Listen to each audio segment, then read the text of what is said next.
तो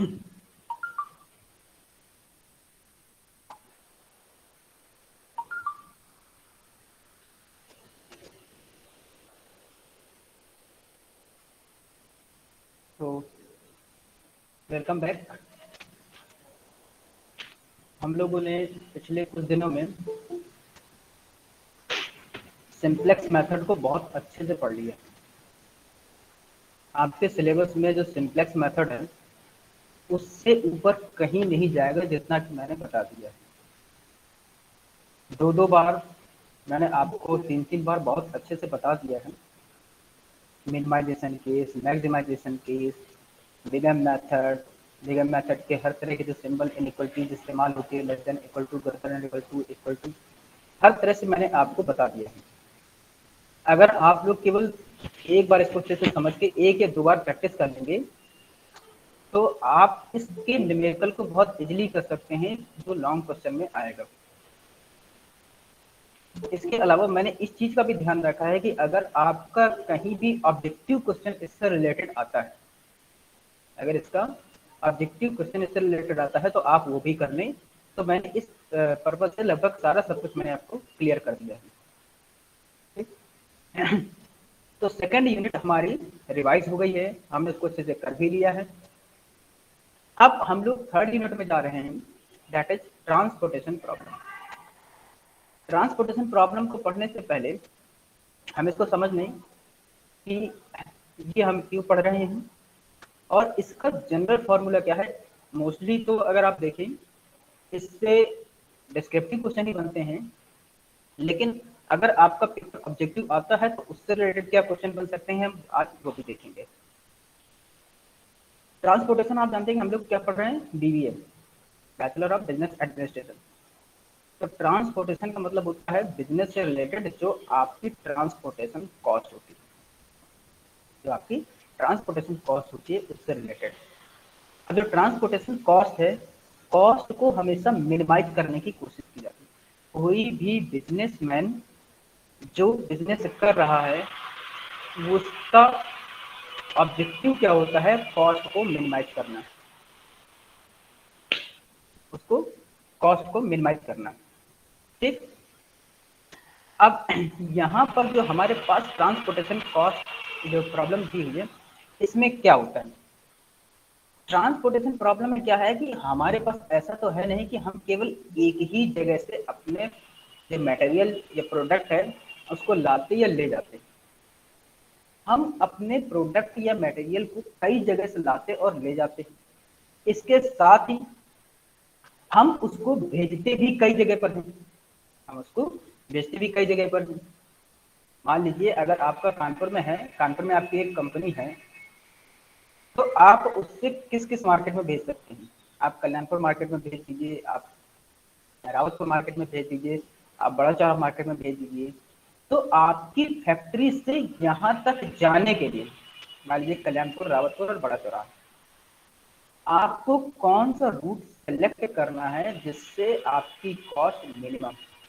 आप कल्याणपुर जाने के लिए फैक्ट्री से कई रास्ते होंगे, फैक्ट्री से रावतपुर जाने के लिए भी कई रास्ते होंगे, और फैक्ट्री से आपके बड़े चौराहा तक जाने के लिए भी कई रास्ते होंगे। तो आपको कौन सा रूट सेलेक्ट करना है जिससे आपकी कॉस्ट मिनिमम आए, तो पहली बात ये। दूसरी बात, इस ट्रांसपोर्टेशन प्रॉब्लम में एक थोड़ी सी कमी है। वो कमी क्या है, कमी वो ये है कि आपके पास जो प्रोडक्ट मार्केट में डिमांड होती है वो, और जो आप कंपनी में प्रोड्यूस कर रहे हैं वो कभी भी एक जैसी नहीं होती। मोस्टली जनरली क्या होती है कि आप मान लीजिए आपका मार्केट में डिमांड आई 2 टन प्रोडक्ट की, तो क्या आप केवल 2 टन ही प्रोड्यूस करते हैं, ऐसा नहीं होता है। लेकिन हमारे पास जितनी भी ट्रांसपोर्टेशन प्रॉब्लम है उसमें हमारे पास हम यही अजम्पशन होता है कि हमारी जो सप्लाई और डिमांड है वो हमारी इक्वल है, हमारी सप्लाई और डिमांड इक्वल है। अगर इक्वल नहीं भी है, अगर इक्वल नहीं भी है तो हम उसको इक्वल कर लेते हैं। तो ये हमारा एक थोड़ा सा इसमें लिमिटेशन है। ठीक। तो ये तो हो गया ट्रांसपोर्टेशन इंट्रोडक्शन के बारे में थोड़ा सा, लेकिन अब हम इसको जो बुकिश लैंग्वेज में लिखा है वो हम जरा देख लेते हैं। The transportation problem is one of the sub class of LPPs। कहते हैं कि ट्रांसपोर्टेशन प्रॉब्लम जो लीनियर प्रोग्रामिंग प्रॉब्लम है उसी का एक पार्ट है, उसी का एक पार्ट है, in which the objective is to transport various quantities of a single homogeneous commodity that are initially stored at various origin to different destination in such a way that the transportation cost is minimum। अब इसका मतलब है, ये कह रहे हैं कि जिसमें ये हमारे पास ट्रांसपोर्टेशन की एक वो एलपीपी की एक पार्ट है, जिसमें से हमारा ऑब्जेक्टिव क्या होता है, हमारा ऑब्जेक्टिव होता है कि इसमें हमारे पास डिफरेंट क्वांटिटीज को, इसकी एक होमोजीनियस प्रोडक्ट की डिफरेंट क्वांटिटीज को अलग अलग ओरिजिन से अलग अलग डेस्टिनेशन तक इस तरह से पहुंचाना है कि हमारी जो ट्रांसपोर्टेशन कॉस्ट है वो मिनिमम। तो to achieve this objective we must know the amount and location of available supplies and quantities demanded। तो अगर हमको अपनी ट्रांसपोर्टेशन कॉस्ट को मिनिमम करना है तो हमें क्या पता होना चाहिए, हमें पता होना चाहिए कितनी डिमांड है और कितनी सप्लाई है और हमारे पास पर यूनिट ट्रांसपोर्टेशन कॉस्ट कितनी लग रही है, हमारे पास पर यूनिट ट्रांसपोर्टेशन कॉस्ट कितनी लग रही है, कितना हमारे पास माल अवेलेबल है और मार्केट में डिमांड कितनी है। अगर हमें ये चीजें पता हो तो हम अपनी कॉस्ट कहते हैं कि मिनिमम कर सकते हैं। Now in addition we must know the cost that results from transporting one unit of the commodity from various origin to various destination. मतलब मान लीजिए कि आपको अगर पनकी से रावतपुर माल भेजना है तो एक यूनिट माल भेजने में आपको एक यूनिट माल भेजने में उस एक यूनिट की कॉस्ट कितनी आ रही है आपको ये पता हो। कहाँ से, पनकी से रावतपुर। अगर पनकी से रावतपुर तक आपको एक यूनिट माल भेजना है तो एक यूनिट पनकी से रावतपुर की ट्रांसपोर्टेशन कॉस्ट कितनी होगी, तो जितनी यूनिट आप भेजेंगे उसकी आप कॉस्ट निकाल सकते हैं। ये चीज आपको पता होना चाहिए, ठीक। तो ये तो हो गया हमारे पास ट्रांसपोर्टेशन का इंट्रोडक्शन। अब इसका जो मैथमेटिकल फॉर्मुलेशन है, जैसे हमने पिछले लीनियर प्रोग्रामिंग में मैथमेटिकल फॉर्मुलेशन पढ़ा था, इसमें अब हम ट्रांसपोर्टेशन का मैथमेटिकल फॉर्मुलेशन पढ़ेंगे। देखिए, consider a transportation problem with m origins means rows. अब मान लीजिए कि जो आपकी ट्रांसपोर्टेशन प्रॉब्लम है उसमें m ओरिजिन है, मतलब कि ओरिजिन का मतलब वो है जहां से आपको माल भेजना है, आपको अपना प्रोडक्ट या आपके गुड्स को भेजना है। एंड वो कितने हैं, m। अब m का मतलब यहाँ पर 1 2 3 4 5 कुछ भी हो सकता है। एंड n डेस्टिनेशन कॉलम, कहाँ भेजना है, डेस्टिनेशन n की भी वैल्यू 1 2 3 4 5 कुछ भी हो सकती है। आपको m ओरिजिन से n डेस्टिनेशन तक आपको भेजना है अपने प्रोडक्ट को, ठीक। Let Cij be the cost of transporting 1 unit of the product from the ith origin to jth destination। जो Cij क्या है, Cij आपकी पर यूनिट कॉस्ट है, आपको पर यूनिट कॉस्ट है। कहाँ से, आपका मान लीजिए कोई एक ऑरिजिन है, मान लीजिए एक फैक्ट्री रनिया में है, एक पनकी में है, एक दादरानगर में, ठीक। तो आपको यहाँ से माल भेजना है, मान लीजिए पनकी वाली हो गई एक, रनिया वाली हो गई 2 और दादरानगर हो गई 3, ठीक। तो यहाँ पर जो आई का मतलब है 1 2 3, आई की वैल्यू 1 हो सकती है, 2 हो सकती है, 3 हो सकती है। तो पनकी से रावतपुर तक आपके गुड्स को भेजने के लिए पर यूनिट कॉस्ट कितनी होगी, हम उसको डिनोट करेंगे किससे, Cij से, Cij से। अब यहाँ पर आप टेबल में देख रहे हैं क्या, C11 C12 C13 dot dot up to C1n तक, यहाँ पर लिखा है 1 2 3 पहला कॉलम है, 1 2 3 dot dot up to m तक। फिर ऊपर भी लिखा है 1 2 3 जो फर्स्ट रो है उसमें 3 dot dot up to n तक। सबसे ऊपर लिखा है डेस्टिनेशन और बगल में लिखा है ओरिजिन, फर्स्ट कॉलम के बगल में लिखा है ओरिजिन और सबसे ऊपर लिखा है डेस्टिनेशन। तो हमारे पास ओरिजिन कौन से हैं, 1 2 3 dot dot up to m तक, और ये डेस्टिनेशन है 1 2 3 dot dot up to n तक। अब हमें क्या करना है, इसका मतलब है कि हमारे मान ये 2 से 3 पर हमें भेजना है, हमें अपने गुड्स को 2 से 3 पर भेजना है। तो 2 से 3 तक की पर यूनिट कॉस्ट कितनी, यहाँ पर देखिए C23 ये वाला आप देख रहे हैं, C23 आपकी क्या है, पर यूनिट कॉस्ट है टू और सेकंड ऑरिजिन से थर्ड डेस्टिनेशन तक भेजने के लिए। ऐसे ही अगर आपको M से N तक भेजना है, M से M आपका ओरिजिन है और ये आपका N आपका डेस्टिनेशन है, ठीक। तो M से N तक भेजने के लिए आपकी जो कॉस्ट आ रही है CMN आ रही है, वो आ रही है CMN। तो ये CIJ क्या हो गई? CIJ हो गई आपकी पर यूनिट कॉस्ट, एक यूनिट भेजने पर जो हमारे पास कॉस्ट आ रही है। इसके बाद लास्ट में सबसे देखिए लिखा है डिमांड। डिमांड के आगे लिखे B1 B2 B3 dot dot dot up to BN तक, आपके BN तक दिया हुआ है। तो ये B1 B2 क्या है? ये डिमांड है कहाँ की? जैसे आपके पास वन डेस्टिनेशन है, मान लीजिए कि मार्केट है 1, ये मार्केट है 2, ये मार्केट है 3।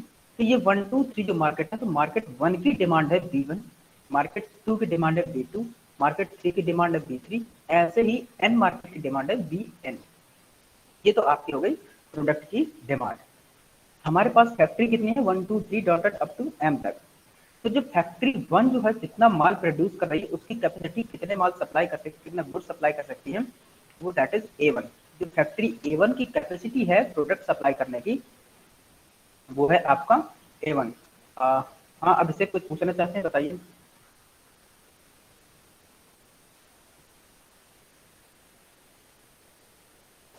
चलिए तो ये हो गई आपकी सप्लाई, ये हो गई आपकी सप्लाई कि आपकी फैक्ट्री A1 कितना गुड्स सप्लाई कर सकती है और फैक्ट्री A2 कितना सप्लाई कर सकती है। ऐसे ही ये आपकी सप्लाई की हुई। तो A1 और ये आपकी हो गई B1। तो A1 हो गई आपकी कैपेसिटी या सप्लाई, और जो B1 है वो हो गई डिमांड या रिक्वायरमेंट, ठीक। अब बात कर रहे हैं बैलेंस्ड ट्रांसपोर्टेशन प्रॉब्लम की। तो हमने बताया था कि हमारे पास इसमें की लिमिटेशंस है कि हमारे पास हमेशा जितनी सप्लाई है उतनी ही डिमांड होनी चाहिए। हमारे पास जितनी सप्लाई है उतनी ही डिमांड होनी चाहिए, या फिर जस्ट इसी का वाइस वर्सा, जितनी हमारे पास डिमांड है उतनी ही सप्लाई होनी चाहिए। Vice versa, supply equal to demand या फिर डिमांड इक्वल टू सप्लाई हमारे पास होनी चाहिए। इसमें टोटल में, टोटल में मतलब कि हमारे पास अगर एक कंपनी है, हमारे पास 3 कंपनी है, तीनों कंपनियों की टोटल प्रोडक्शन कैपेसिटी है 1000 यूनिट की, 1000 यूनिट की, और 4 मार्केट हैं, 4 मार्केट की डिमांड कितनी होनी चाहिए? 1000 यूनिट की। मतलब कि आपके पास डिमांड और सप्लाई बराबर ही होनी चाहिए। अब चाहे जितने मार्केट हो, चाहे जितनी फैक्ट्री हो, लेकिन डिमांड और सप्लाई बराबर होनी चाहिए। तो आप यहाँ पर देख रहे हैं कि summation of I equal to 1 to N, summation of I equal to 1 to N AI equal to summation of J equal to 1 to N BJ।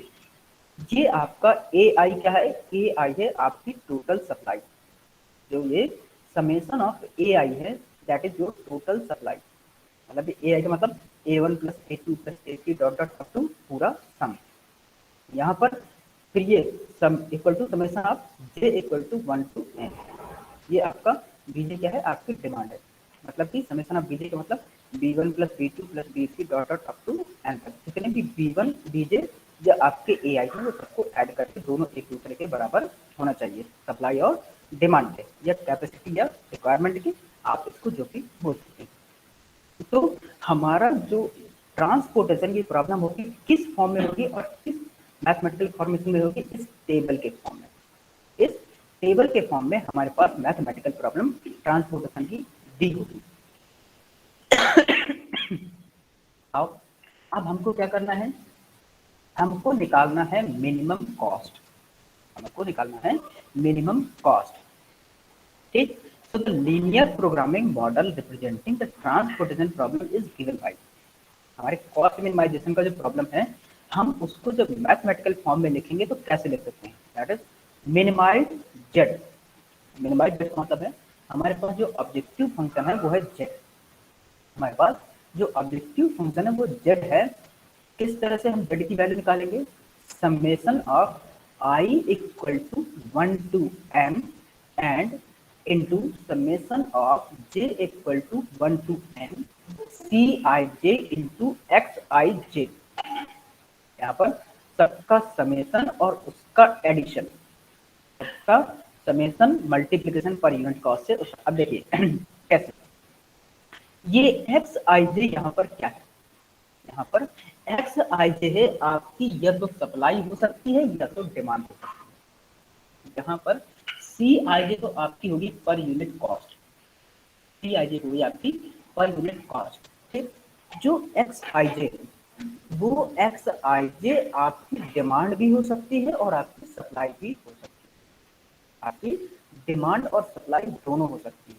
किस तरह, जो आपका एक्स आई जे है, अगर हम कभी किसी कंपनी से प्रोडक्ट दे रहे हैं, हम किसी कंपनी से मार्केट को प्रोडक्ट सप्लाई कर रहे हैं, अब मान लीजिए कि हमारे पास सप्लाई कम है और डिमांड ज़्यादा है, हमारे पास सप्लाई कम है और डिमांड ज़्यादा है, तो जो हमारे पास कम होगा वो हम पहले उसको देंगे, हमारे पास जो एलोकेशन जिसकी पहले खत्म हो रही है हम उसको खत्म करते हैं।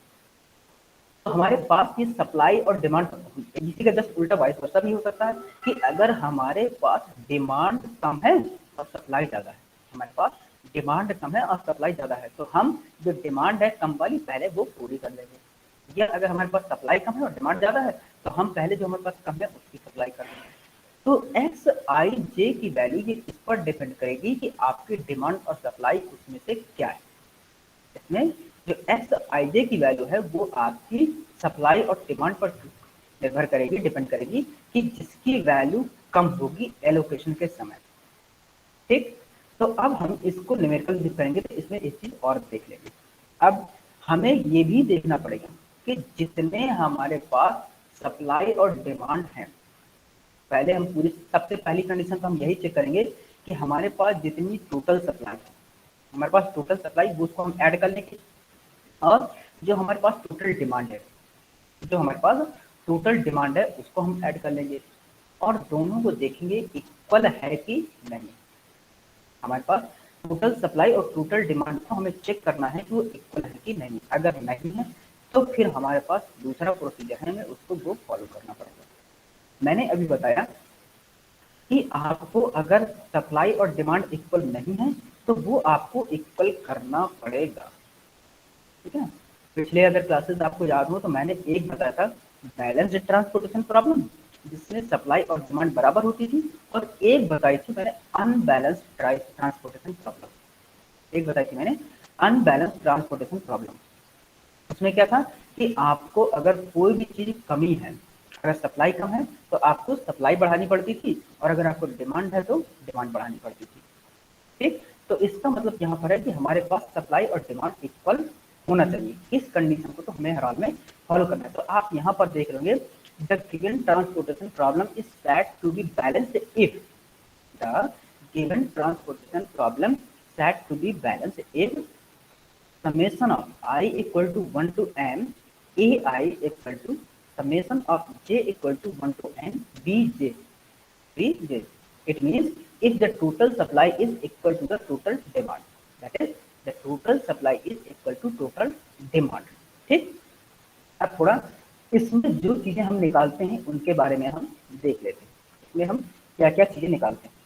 पहला तो निकालते हैं हम फीजिबल सॉल्यूशन। सबसे पहली बात है फिजिबल सॉल्यूशन। फिजिबल सॉल्यूशन क्या है? Any set of non negative allocation, any set of non negative allocation that is all xij should be greater than 0।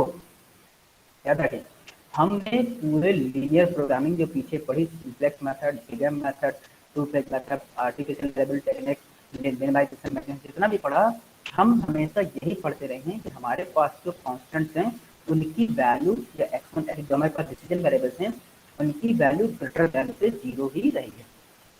ठीक, तो any set of non negative allocation, X I J क्या है? X I जे हैं आपके allocation, X I जे हैं आपके allocation. ये क्या है? ये तो आपकी सप्लाई हो सकती है या तो आपसे डिमांड हो सकती है, जैसी आपकी रिक्वायरमेंट होगी। ठीक, any set of non-negative allocation which satisfy the row and column sum, which satisfy the row and column sum is called a feasible solution। मतलब कि आपके रो और कॉलम के जितने भी रिक्वायरमेंट है, रो और कॉलम के रिक्वायरमेंट मतलब कि सप्लाई और डिमांड जो आप एलोकेशन दिए, एलोकेशन का मतलब कि जो कॉस्ट है आपने कहाँ कितना माल भेजा है उन सबका बराबर आप जो पहला सोल्यूशन निकालते हैं मल्टीप्लाई करके, वो कहलाता है आपका फीजिबल सोल्यूशन, वो कहलाता है आपका फीजिबल सोल्यूशन। ठीक, इसके बाद एक होता है बेसिक फीजिबल सोल्यूशन, एक होता है आपका बेसिक फीजिबल सोल्यूशन। अब जो आपने एलोकेशन किए हैं, अब आपने जो एलोकेशन किए हैं, इससे पहली बात तो सभी के सभी एलोकेशन क्या होना चाहिए, नॉन नेगेटिव। फिर इसके बाद वो जितने एलोकेशन है वो कितने आने चाहिए, वो आने चाहिए रो और कॉलम को ऐड करके 1 घटाने पर उतने। मान लीजिए आपके पास 4 रो हैं 3 कॉलम है, आपके पास 4 रो और 3 कॉलम है, तो 4 + 3 - 1, 4 + 3 7, 7 - 1 6। तो अगर आपके पास 6 एलोकेशन हैं, अगर आपके पास 6 एलोकेशन है तो वो आपका कहलाएगा बेसिक फीजिबल सॉल्यूशन, वो आपका कहलाएगा बेसिक फीजिबल सॉल्यूशन। ठीक, मतलब कि जितने नंबर ऑफ रो हैं 4 रो, जितने नंबर ऑफ कॉलम है 3 कॉलम, उसमें से एक घटा दें। अब मान लीजिए आपके पास 4 रो 5 कॉलम है, 4 रो 5 कॉलम है, तो 4 + 5 - 1, 4 + 5 9 - 1 8। अगर आपके पास 8 एलोकेशन आ रहे हैं तो इसका मतलब कि वो सॉल्यूशन आपका बेसिक फीजिबल सॉल्यूशन कहलाएगा। ठीक, यहाँ पर लिखा है a feasible solution is called a basic feasible solution if the number of non negative allocations is equal to m + n - 1। यहाँ पर m is the number of rows and n the number of column in a transportation problem. m क्या है, m यहाँ पर आपके number of रोज हैं और n आपके नंबर ऑफ कॉलम, दोनों को ऐड करके रो और कॉलम को उसमें से एक को घटा देंगे, तो जो आएगा वो आपका आएगा बेसिक फीजिबल सॉल्यूशन। आगे देखिए, फिर आगे आते हैं non degenerate basic feasible solution, non degenerate basic feasible solution. अब ये क्या होता है, अगर किसी भी फीजिबल सॉल्यूशन में, अगर किसी भी फीजिबल सॉल्यूशन में हमारे पास m + n - 1 एलोकेशन, हमारे पास m + n - 1 एलोकेशन है, तो वो कहलाता है हमारे पास non degenerate basic feasible solution. हमारे पास वो कहलाएगा non degenerate basic feasible solution. मतलब कि अगर आपके पास 4 रो 3 कॉलम, आपके पास 4 रो और 3 कॉलम है और आप उसको सॉल्व करने के बाद जो आपके एलोकेशंस आ रहे हैं, एलोकेशंस का मतलब एक्स आई जे, आपने कितनी जगह उसको एलोकेट किया है। ठीक, तो जो एक्स आई जे का मतलब समझते हैं कि कहाँ से आपने कितना माल किसको भेजा है, वो कितने बार हुआ है, कहाँ से कितना माल भेजा है।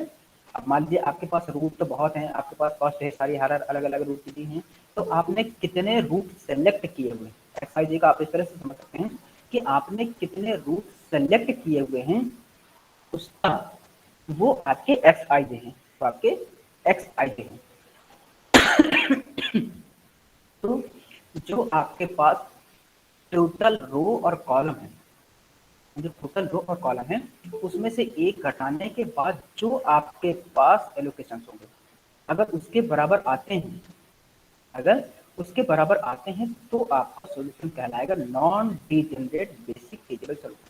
आप इतना समझिए कि जो बेसिक फीजिबल सॉल्यूशन है, जो आपका बेसिक फीजिबल सॉल्यूशन वाली अगर कंडीशन फुलफिल होती, अगर बेसिक फीजिबल वाली सॉल्यूशन कंडीशन फुलफिल होती है तो वो क्या होती है, non degenerate basic feasible solution.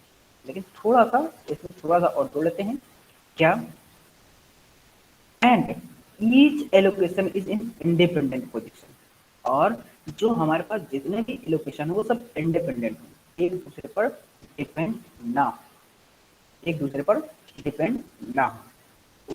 जैसे the allocation are said to be independent position if it is impossible to form a closed path loop.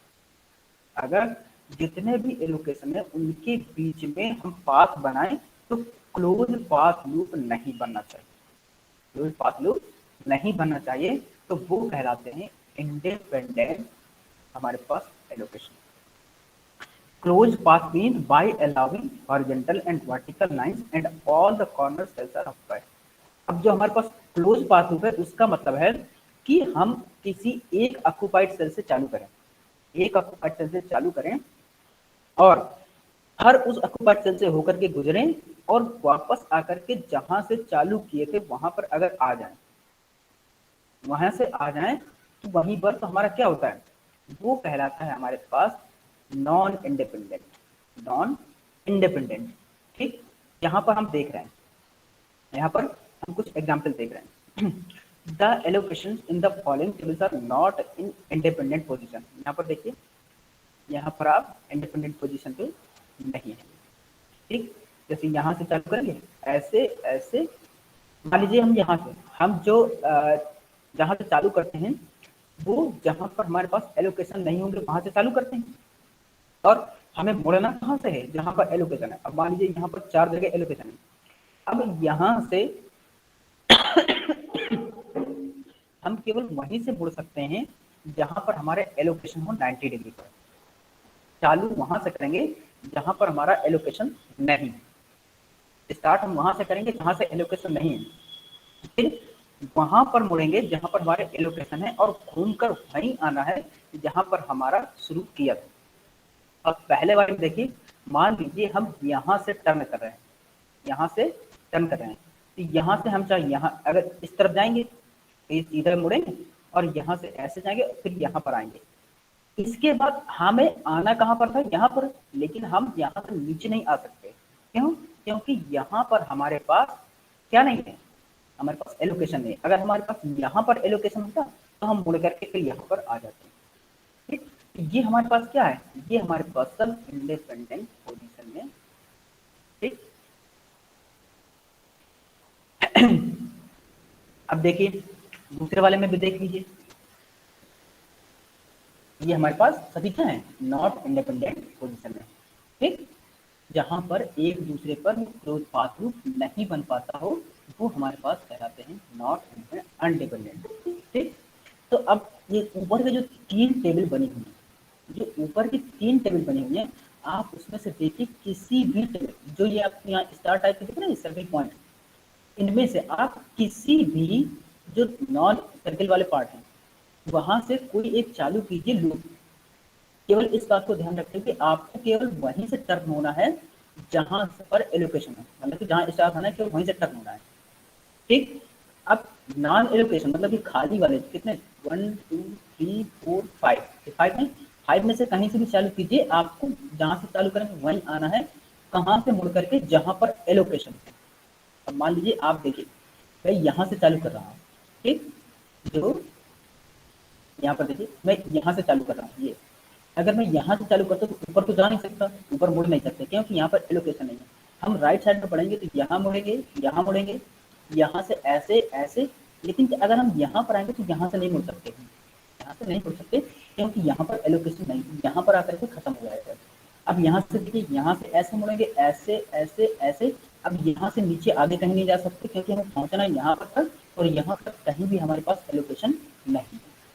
ठीक, इसका मतलब कि इसमें इस वाले में भी देखिए ऐसा ही है, इस वाले में भी, और इस तीसरे वाले में भी डिट्टो सेम यही पोजीशन आपको बन जाएगी। लेकिन जो इसके बाद नीचे आ रहे हैं, ये नीचे 2 टेबल बनी है, आप इसमें देखिएगा मैं जहां से खत्म करूंगा वहीं पर आ जाएंगे।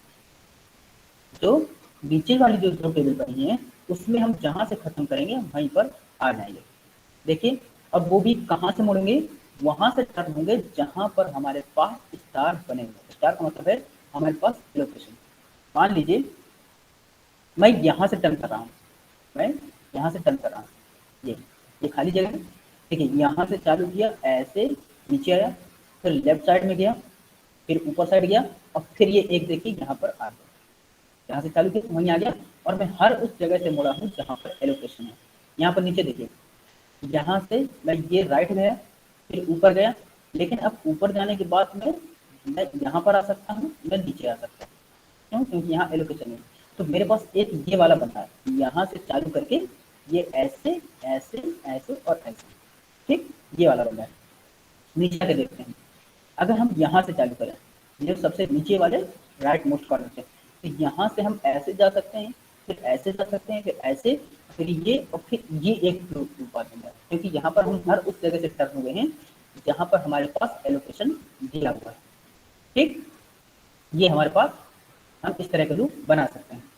तो इसका मतलब कि ये हमारे पास क्या है, independent, the allocation point regard in independent position. ठीक, अब यहाँ पर ये इंडिपेंडेंट होगा, पीछे ऊपर जाता नॉट इंडिपेंडेंट। तो ये हमारे पास जब इस तरह का सॉल्यूशन होता है तो हम उसको कहलाते हैं, क्या कहलाते हैं, हमारे पास कहलाता है non degenerate basic physical solution. हमारा कहलाता है non degenerate basic physical solution. अब ये तो हो गया non degenerate. Degenerate basic physical solution क्या होता है? डीजेनरेट बेसिक फिजिकल सॉल्यूशन क्या होता है? अगर हमारे पास ये वाली कंडीशन फुलफिल नहीं होती, कौन सी condition? Condition m plus n minus one, जो m plus n minus one वाली कंडीशन अगर फुलफिल नहीं होती तो वो हमारा कहलाएगा डीजेनरेट। वो कहलाएगा हमारे पास डीजेनरेट। अब इसका डीजेनरेट और नॉन डीजेनरेट का मतलब क्या है? कि हम जो डीजेनरेट और नॉन डीजेनरेट पढ़ रहे हैं से, इसका मतलब क्या है? जो नॉन डीजेनरेट का मतलब है कि अगर आपने जो एलोकेशन किए, आपने जो एलोकेशन किए हैं, तो उससे जो आपकी ट्रांसपोर्टेशन कॉस्ट आएगी, आपकी जो ट्रांसपोर्टेशन कॉस्ट आएगी वो मोस्टली ऑप्टिमल होगी, मोस्टली ऑप्टिमल होगी। कद्दू का केस ऐसे हो सकते हैं कि जहाँ पर ऑप्टिमल ना हो, लेकिन नॉन डीजेनरेट के केस में आपकी मोस्टली जो कॉस्ट आएगी वो ऑप्टिमल होगी। लेकिन डीजेनरेसी के केस में क्या होगा? डीजेनरेसी अगर आपके allocation m plus n minus one की कंडीशन को फॉलो नहीं करते, अगर आपके allocation m plus n minus one की कंडीशन को फॉलो नहीं करते हैं तो क्या होगा? इसका मतलब कि आपकी कॉस्ट, आप जो डिफरेंट मेथड होंगे उससे जो कॉस्ट निकालेंगे, ट्रांसपोर्टेशन कॉस्ट, उसको और इम्प्रूव कर सकते हैं, और इम्प्रूव कर सकते हैं। इसका मतलब क्या हुआ कि मान लीजिए कि आपको 5 फैक्ट्री से 4 मार्केट पर अपनी सप्लाई भेजनी थी, अपना गुड्स जो है प्रोडक्ट भेजना था, तो आपकी जो टोटल ट्रांसपोर्टेशन कॉस्ट आ रही है वो आ रही है मान लीजिए 10,000 आ रही है। अब आपके पास क्या है कि जो एलोकेशन आए हैं, जो आपके एलोकेशन आए हैं वो 5 प्लस 4 माइनस वन कितने 8 होना चाहिए 8, लेकिन अब आपके पास एलोकेशन कितने हैं 7।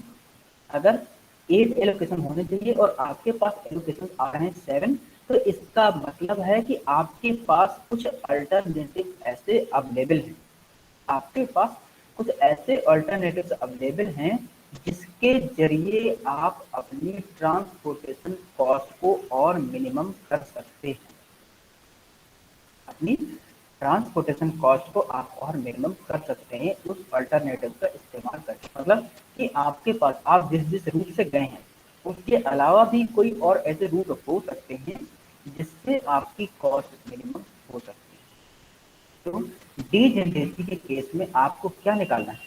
जब डीजेनरेसी की प्रॉब्लम आएगी तो आपको वो रूट फाइंड करने होंगे जहां से आप अपनी ट्रांसपोर्टेशन कॉस्ट को मिनिमम कर सकते हैं, आप अपनी ट्रांसपोर्टेशन कॉस्ट को मिनिमम कर सकते हैं। मतलब कि आपका ऑप्टिमल सोल्यूशन निकालना होगा।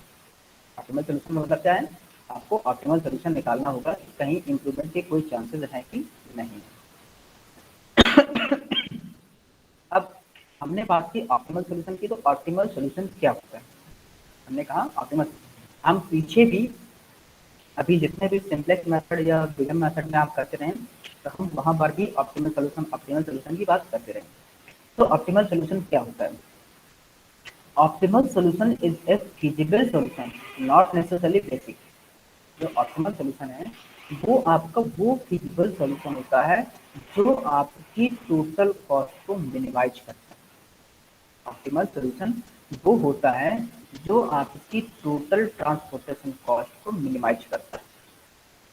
ठीक, अब यहाँ पर ये जरूरी नहीं है, जब आप पहली बार एलोकेट कर रहे हैं, मान लीजिए फिजिबल बेसिक फिजिबल ये जो भी निकाल रहे हैं, तो जरूरी नहीं है कि वो आपका सॉल्यूशन ऑप्टिमल ही हो। जरूरी नहीं है कि वो सॉल्यूशन आपका ऑप्टिमल ही हो।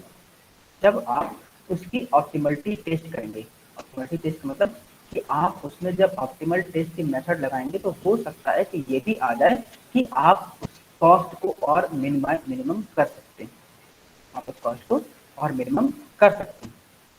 तो अब इसके लिए हम इसको कैसे चेक करेंगे, हम इसको कैसे चेक करेंगे कि हमारे पास इनिशियल बेसिक फिजिबल सॉल्यूशन क्या है, ऑप्टिमल सॉल्यूशन क्या है, या बेसिक फिजिबल या नॉन डिविजन। तो उसके लिए हमारे पास कुछ मेथड है। The solution of the transportation problem can be obtained in 2 stages. 2 stages, जो ऑप्टिमल सॉल्यूशन है वो हम 2 स्टेज में उसको निकाल सकते हैं। कैसे?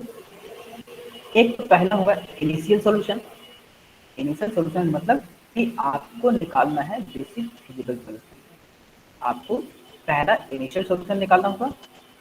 किस तरीके से? नीचे कुछ मेथड दिए हुए हैं, नीचे कुछ मेथड दिए हुए हैं, उनका इस्तेमाल करके सॉरी, आपको इनिशियल सॉल्यूशन निकालना है। कौन कौन से मेथड है? पहला मेथड है north west corner rule. North west corner rule मतलब NWCR मेथड से आप इनिशियल सॉल्यूशन निकाल सकते हैं। इसका भी हम पढ़ेंगे। दूसरा मेथड है लीस्ट कॉस्ट मेथड, इसी को बोलते हैं और मैट्रिक्स मिनिमा मेथड। जो दूसरा मेथड है इनिशियल सॉल्यूशन निकालने के लिए, लीस्ट कॉस्ट मेथड, या इसी को बोलते हैं मैट्रिक्स मिनिमा मेथड। तीसरा मेथड है वॉगल्स एप्रोक्सीमेशन मेथड, जिसको बोलते हैं VAM method, VAM, Vogel's approximation method. ठीक, अब जब हम अगर इनिशियल सॉल्यूशन निकालेंगे, इनिशियल सॉल्यूशन को निकालते वक्त अगर आपके एग्जाम में, इस चीज को थोड़ा याद रखिएगा जो चीज मैं बता रहा हूँ, अगर आपके एग्जाम में कभी भी कोई न्यूमेरिकल आता है और कोई भी मेथड इंडिकेट नहीं किया हुआ, कोई भी मेथड नहीं दिया हुआ कि आपको किस मेथड से सॉल्व करना है, तो आप निकालेंगे वैम मेथड से।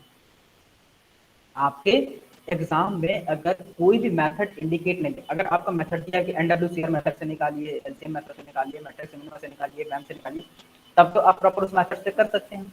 लेकिन अगर कोई भी मेथड नहीं दिया हुआ है तो आपको केवल और केवल वैम मेथड ही इस्तेमाल करना है। ठीक, ऐसा क्यों है? चलिए इसके बारे में देखते हैं कि ऐसा क्यों है। एक्चुअली वैम मेथड क्या है? VAM is preferred over the other 2 method. ये जो दोनों के मेथड है, कौन कौन से? NWCR और लीस्ट कॉस्ट मेथड, इनके ऊपर वैम मेथड को थोड़ा प्रेफरेंस दिया जाता है। ऐसा क्यों?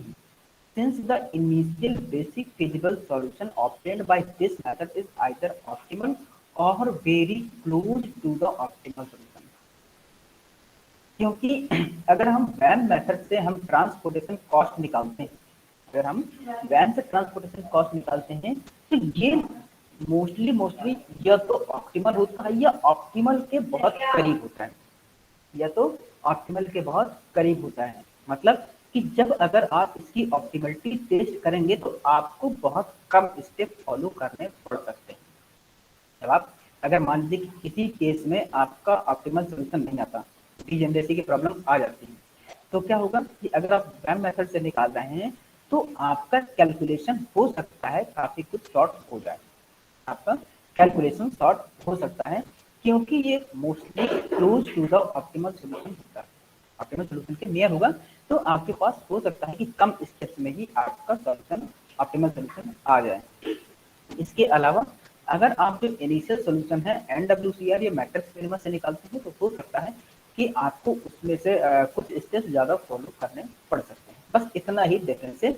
इसी वजह से आपको वैम मेथड ऊपर प्रेफर किया जाता है इन दोनों मेथड की तुलना में। ऐसा क्यों है? क्योंकि इसमें जो हम एक जो ऑप्टिमलिटी टेस्ट होता है उसके 2 मेथड होते हैं, एक होता है स्टेपिंग स्टोन और एक होता है मॉडी मेथड। एक होता है स्टेपिंग स्टोन मेथड और एक होता है मॉडी मेथड। तो हम उसमें जो मॉडी मेथड होता है उसमें क्या करते हैं, हम उसमें पेनाल्टी मेथड निकालते हैं, हम उसमें पेनाल्टी निकाला करते हैं। और जो वैम मेथड है, वैम मेथड में ऑलरेडी पेनाल्टी वाला रूल लग जाता है शुरू में, वैम मेथड में ऑलरेडी पेनाल्टी वाला रूल शुरू में ही लग जाता है। तो इस वजह से जो इसका सॉल्यूशन होगा वो ऑप्टिमल या नियर टू ऑप्टिमल आ जाता है। ठीक, तो ये हमारे पास हो गया कि ऑप्टिमल सॉल्यूशन क्या होता है और हम इसको कैसे सॉल्व करेंगे।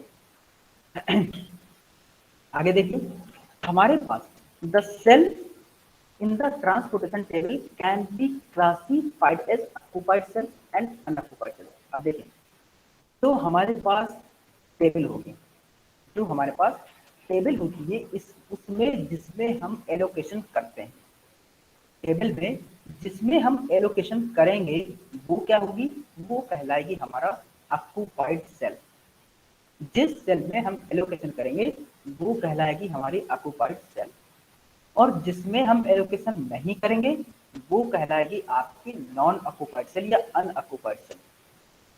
ठीक, तो जो टेबल होगी वो चाहे आप जिस मेथड से निकालें, चाहे NWCR मेथड से निकालें, चाहे LCM मेथड से निकालें, और या फिर चाहे आप वेब मेथड से निकालें।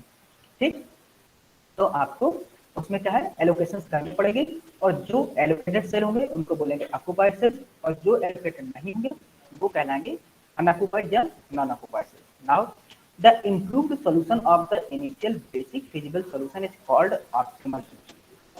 जो हम इनिशियल सॉल्यूशन होता है अगर हम उसको ऑप्टिमल करते हैं टेस्ट करके, अगर हमारे पास वो कहलाता है, जो इम्प्रूव करते हैं वो कहलाता है हमारे पास ऑप्टिमल सॉल्यूशन। और ये किस मेथड से निकलता है, ये निकलता है आपका मॉडी मेथड से। सॉरी, ये निकलता है आपका मॉडी मेथड से। इसको मॉडी मेथड, ये वाला मॉडी नहीं है, इसका फुल फॉर्म होता है मॉडी डिस्ट्रीब्यूशन मेथड। एमओ लिया गया है मॉडिफाइड से और डीआई लिया गया है डिस्ट्रीब्यूशन से, तो इस दोनों को मिलाकर के बनता है मॉडी मेथड। ठीक, तो इस मेथड से हम ऑप्टिमल सॉल्यूशन को निकालेंगे। अब जैसे यहाँ पर आपके एक टेबल दी हुई है, यहाँ पर देखिए जो कटे हुए हैं 5, 8, 7 और 14, जो ये शुरू में दिए हैं 5, 8, 7 और 14, इनका सम कीजिए तो ये हो गया 34। यहाँ पर देखिए 7, 9 और 18, इनका सम करेंगे तो 34। ये आपकी सप्लाई क्या है, ये आपकी एक 4 फैक्ट्री है, O1, O2, O3 और 4। फैक्ट्री O1 की जो सप्लाई कैपेसिटी वो 5 की है, फैक्ट्री O2 की सप्लाई कैपेसिटी 8 की है, फैक्ट्री O3 की सप्लाई कैपेसिटी 7 की है, फैक्ट्री O4 की सप्लाई कैपेसिटी 14 की है। तो ये टोटल सप्लाई जब ऐड करेंगे तो वो है आपकी 34। यही ये डिमांड मार्केट है, कौन से, D1, D2, D3, ये आपके 3 मार्केट हैं। पहले मार्केट की डिमांड है 7 की, दूसरे मार्केट की डिमांड है 9 की, तीसरे मार्केट की डिमांड है 18 की। सॉरी, तो देखिए 7, 9, 16, 16, 18, 34, यहाँ पर देखिए 5, 8, 30, 13, 7, 20, 20 और 14, 30। ये आपका यहाँ पर सप्लाई और डिमांड बैलेंस है, ये क्या है, बैलेंस है।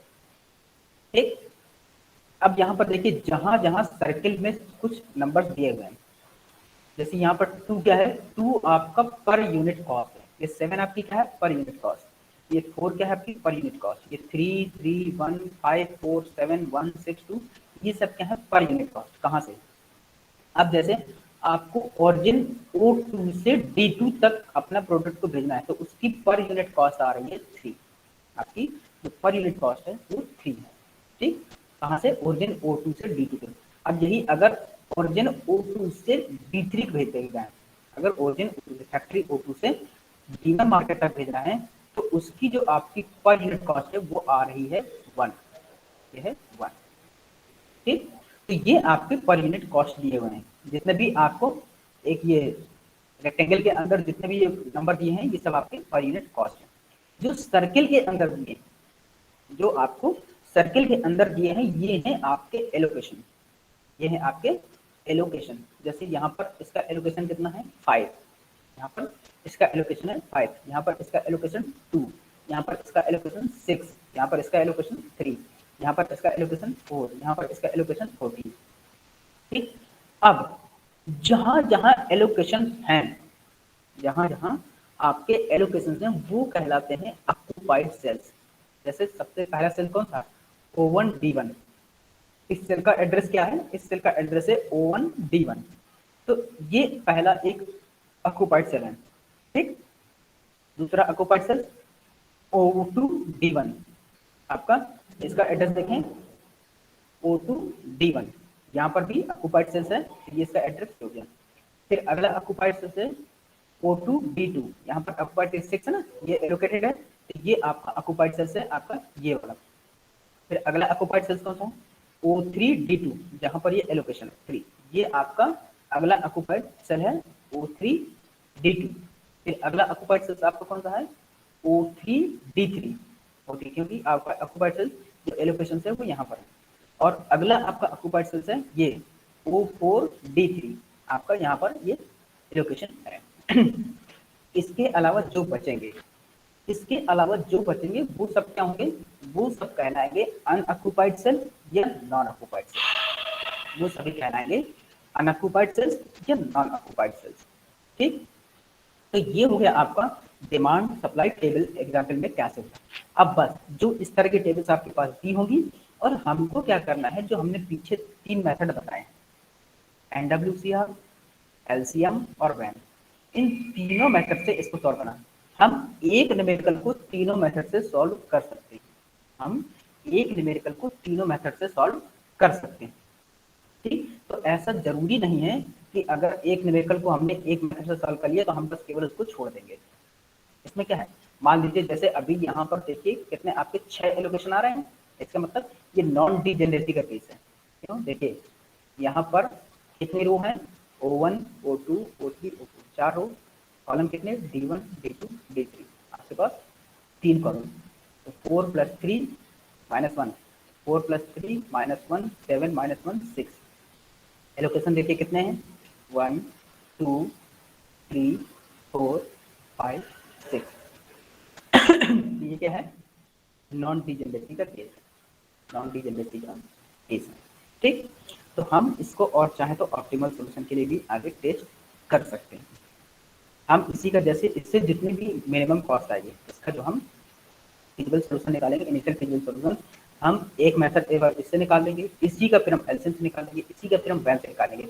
तो हम फिर तीनों का कंपेरिजन करके देख सकते हैं कि किसमें कम आएगा। तो हमने क्या बताया कि जो वैन मेथड है उसमें आपका क्या है, मोस्टली क्लोज टू ऑप्टिमल होता है। तो आप देखेंगे कि अगर आप एक ही न्यूमेरिकल को तीनों मेथड से सॉल्व करते हैं, अगर आप एक ही मेथड को तीनों मेथड से सॉल्व करते हैं, तो वैन मेथड से जो आपकी कॉस्ट आती है वो सबसे कम आएगी, ये 100% श्योर है। आपकी वैम मेथड से सबसे कम कॉस्ट आएगी अगर आप एक ही न्यूमेरिकल में तीनों मेथड को अप्लाई करते हैं। ऑलरेडी वो पेनाल्टी मेथड लेकर के चलता है, ठीक।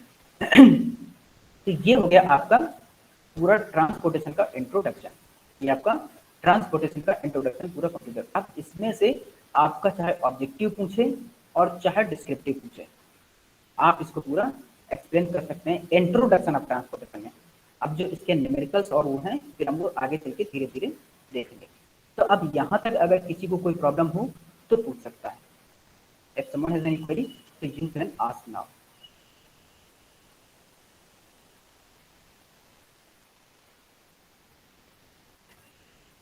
मेन चीज ये जो यहाँ पर आपका इंडिपेंडेंट नॉन इंडिपेंडेंट टेबल दी हुई है ना, तो इसमें से जो लूप फॉर्मेशन है आप ये जरूर, आप चाहें तो आपके पास रिकॉर्डिंग रहेगी, आप जो है इसके लूप फॉर्मेशन करके देख लीजिए, क्योंकि ऑप्टिमलिटी सॉल्यूशन में ये लूप फॉर्मेशन में बच्चों को बहुत प्रॉब्लम होती है इनमें, ठीक। तो आप इस चीज को देख सकते हैं। तो आज की क्लास को फिर हम यहीं पर करते हैं। अब अगर किसी की कोई क्वेरी हो तो पूछ सकता है। और हाँ, वन मोर थिंग, सभी लोग अपना नाम लिख दीजिए प्लीज अटेंडेंस के लिए। Everybody please write down your name in the chat box. सभी लोग अपना नाम जरूर लिख दिया कीजिए चैट बॉक्स में। Thank you sir. Thank you Shreyas. Abhishek है क्या, अभिषेक को कुछ पूछना था? अभिषेक नहीं।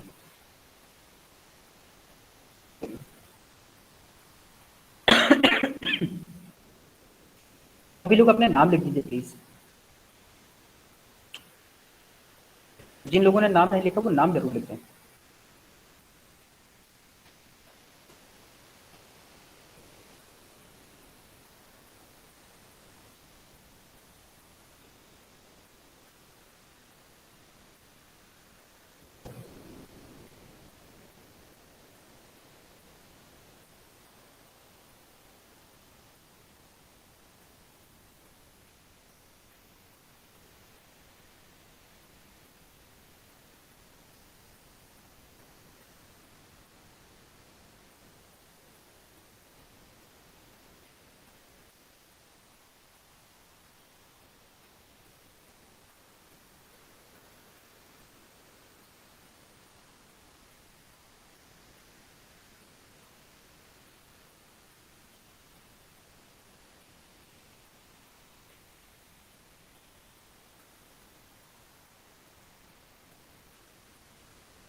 Okay. So thank you to all of you. See you tomorrow. Continuing with this topic.